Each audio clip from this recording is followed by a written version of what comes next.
This look through the prism may have begun with Ponce de Leon.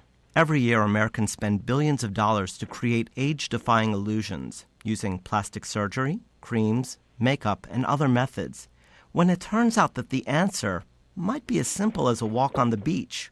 Joining us to explain is Dr. Barbara Gilchrest. She's the acting president of the American Skin Association, as well as a professor of dermatology at Boston University. Welcome, Dr. Gilchrest. Thank you. It's a pleasure to be here. New studies are indicating that using sunscreen may ward off wrinkles. Can you tell me a little bit about the study and to what degree the sunscreen may be effective? Yes, the study you're referring to was published in the Annals of Internal Medicine, work done by Dr. Adele Green's group in Australia. Australia is sometimes called the skin cancer capital of the world because there are many fair-skinned people originally of Northern European ancestry who are living in a very sunny environment, and there is an enormous amount of sun damage as a consequence. The government in Australia is quite enlightened with regard to their concern about this problem, or it is seen as much more of a public health problem in Australia than it is in the United States. And as a consequence, there's been quite a bit of good research on the effects of sun exposure, or conversely, the effects of sun protection on skin health. In this particular study, the group looked at the ability of regular use of sunscreen over a period of 4.5 years on the objective signs of aging or photoaging in facial skin. It was a nicely done study. It was a randomized study where half the subjects, actually there were two things that were examined. One was use of sunscreen or regularly or just on an as perceived need basis.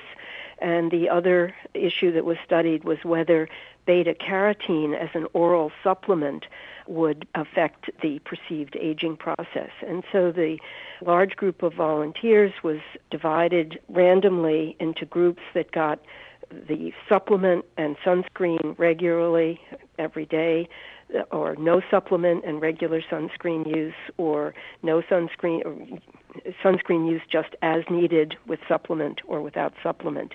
And at the end of this period of time, they had blinded observers compare photographs from before and after this 4-year period of study. And what they found was that in those individuals who were using sunscreen regularly, that is presumably every day, although over a 4-year period it of course wasn't quite every day, that those individuals had in essence no exaggeration of their skin aging. This was a middle-aged group of subjects, that their skin aging appearance did not advance during this period of time.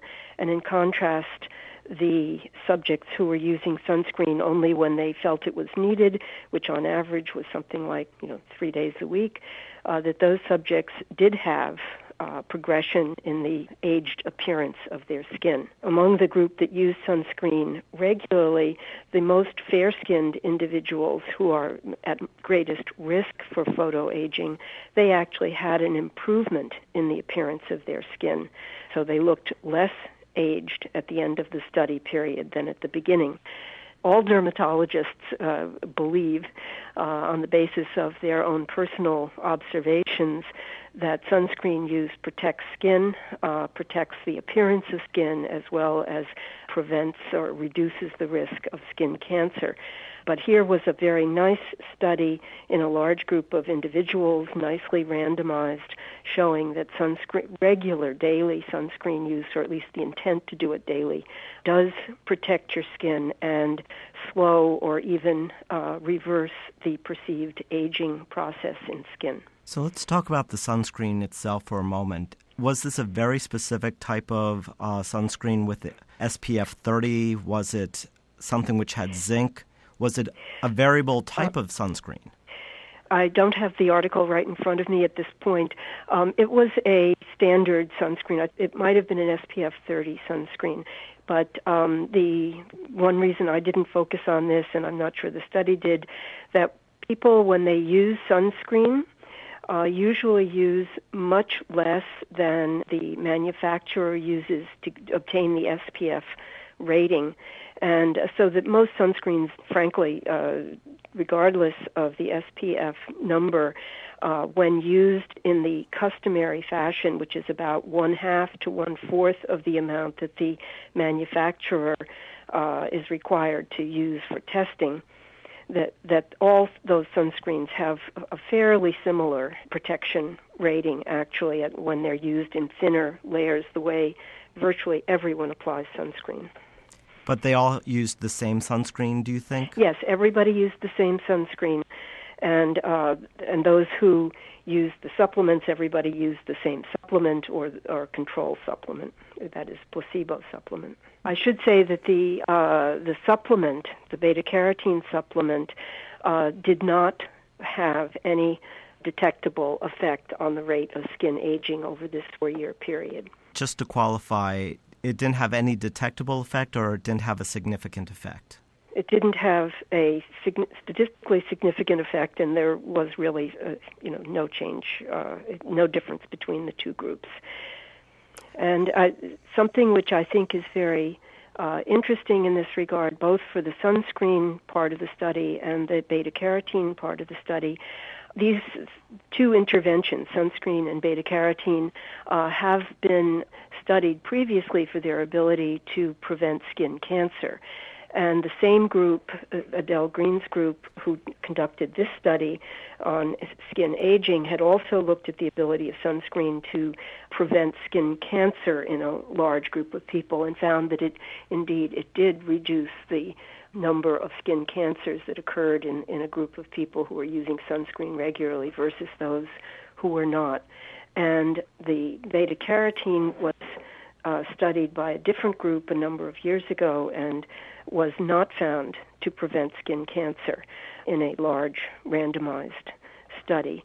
So I think that those results correlate very nicely, and there is quite a bit of evidence to suggest that sun damage that produces skin cancer is exactly the same as the sun damage that produces skin aging.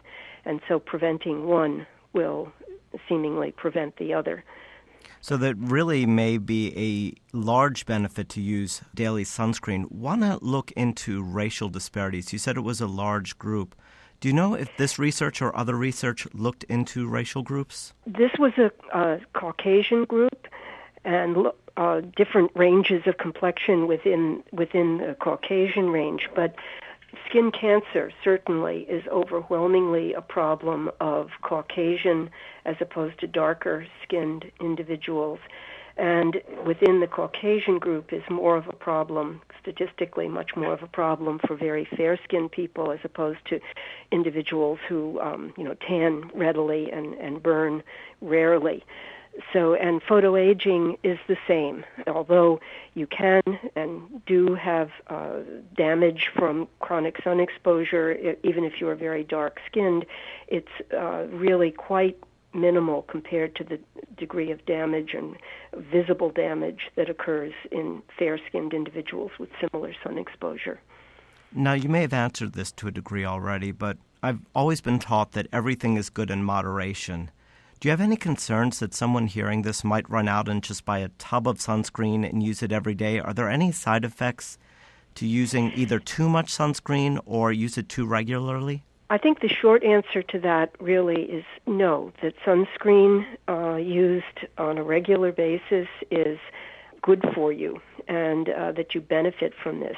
The concern that has been raised about sunscreen is that there is one well-documented beneficial effect of UV exposure on skin, and that is production of vitamin D. And if you are an individual who does not obtain adequate vitamin D from diet or supplements, and in addition you minimize any sun exposure, it is possible to become vitamin D deficient.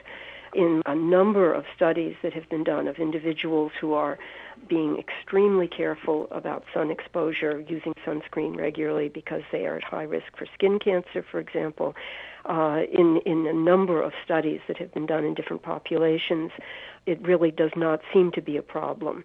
That is, that people get enough vitamin D from a standard diet or from supplements or supplemented foods such as orange juice or milk. So the one thing which people are aware of and cautioned about is being sure that they're getting adequate vitamin D from diet or supplement if they are not getting vitamin D from sun exposure. And that was actually something that was on my list to ask you next. So let me move on to a lot of people in the upcoming weeks. We're coming into the summer, are going to head out to the beach, or at least they're going to head outdoors much more than they are right now. Do you have a recommendation of what type or what degree of sunscreen they should look for? I would recommend that people use a sunscreen that is broad spectrum, meaning that it protects across the entire spectrum of ultraviolet, both UVB and UVA rays, and that it have an SPF of 30 or greater, and that it be reapplied if there's swimming or sweating or toweling off, things like this will all remove sunscreen. It is also recommended that people use common sense, and if you can have a nice day at the beach and not necessarily bake in direct sun all day, beach umbrellas are helpful, but not totally protective, but helpful. Wearing clothing when practical, cover-ups over bathing suits, etc., will minimize the amount of sun exposure you get over time. And of course, if you can, weather permitting and schedule permitting, the sun is less damaging, less intense in the morning before 10 o'clock and in the afternoon after 2 o'clock. So I think, and again, depending on one's complexion and ease of burning, to just not overdo the amount of exposure that you have. We know that the sun, or certainly extensive amounts of sun, can be bad for the skin, but are we finding more pronounced effects these days due to climate change or impacts on the ozone? There is concern that the ozone holes do permit shorter and more active UV rays to reach the Earth. Right at the moment, the holes in the ozone are in areas that where there aren't very many people, such as Antarctica. So I think that isn't so much of a consideration. There's plenty of sun that comes through, even without climate change, to cause plenty of skin cancer. In the United States, for example, over 2 to 3 million cases of skin cancer a year, just with type of sun that we all experience. It's a major public health issue, and something that hopefully people will take into consideration as the summer approaches.